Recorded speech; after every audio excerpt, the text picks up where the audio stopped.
పూరీలో జరిగే జగన్నాథ రథయాత్రను బెంగళూరులోనే చూసే అదృష్టం నాకు వచ్చింది. పైగా అద్భుతమైన డాన్స్ ప్రదర్శనలు కూడా జరిగాయి. రండి, మీతో కూడా ఆ అనుభూతిని పంచుకుంటాను. జై జగన్నాథ్, జై జగన్నాథ్. పూరీ జగన్నాథ స్వామి భక్తులకు ఎంతో ప్రత్యేకమైన దేవుడు. ఒడిశాలోని పూరీ క్షేత్రంలో ఈ జగన్నాథ స్వామిని అన్నయ్య బలభద్రుడు, చెల్లెలు సుభద్రాదేవితో కలిసి కొలువై ఉంటారు. ప్రతి సంవత్సరం జరిగే జగన్నాథ రథయాత్రలో ఎంతో వైభవంగా జరుగుతుంది. ఈ సందర్భంగా స్వామివారు రథాలపై భక్తులకు దర్శనమిస్తారు. అదే భక్తి ఆనందాన్ని బెంగళూరులో కూడా అనుభవించే అవకాశం నాకు వచ్చింది.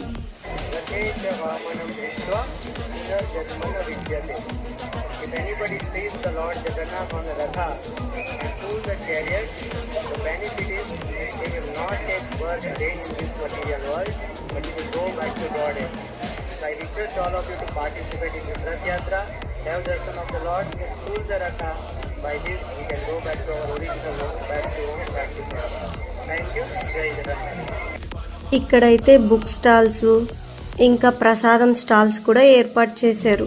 నా దగ్గర అయితే ఇప్పుడు 5 ప్రసాదం కార్డ్స్ ఉన్నాయండి. దీనికోసం ముందే ఎన్రోల్ చేసుకోవాలి. సో చూడండి, ప్రసాదం అయితే ఒక పెద్ద ట్రక్లో వచ్చింది. ఆ ట్రక్లో నుంచి ప్రసాదం అంతా తీసి ఒక చోట అరేంజ్ చేస్తున్నారనమాట. మనం అక్కడికి వెళ్ళి ఈ పాసెస్ ఇచ్చేసి మన ప్రసాదాన్ని మనం కలెక్ట్ చేసుకుందాం. జై జగన్నాథ్. నిక్కు హోమ్స్లో జరిగే ఈ జగన్నాథ రథయాత్ర కార్యక్రమానికి నన్ను కూడా ఒక భాగస్వామిని చేసినందుకు హృదయపూర్వక ధన్యవాదాలు. ప్రసాదంలో ఏమిచ్చారో ఇంటికెళ్ళి చూద్దాం. చూడండి, ప్రసాదం కవర్ ఎంత బాగుందో. మావాడు ప్రసాదాన్ని ఓపెన్ చేస్తున్నారు. ఇందులో కొద్దిగా కలర్ రైస్ ఇచ్చారు, ఆ తర్వాత ఒకటి కచోరీ ఇచ్చారు, పెరుగు బూందీ ఇచ్చారు, అలాగే ఒక గులాబ్ జామున్ ఇచ్చారు.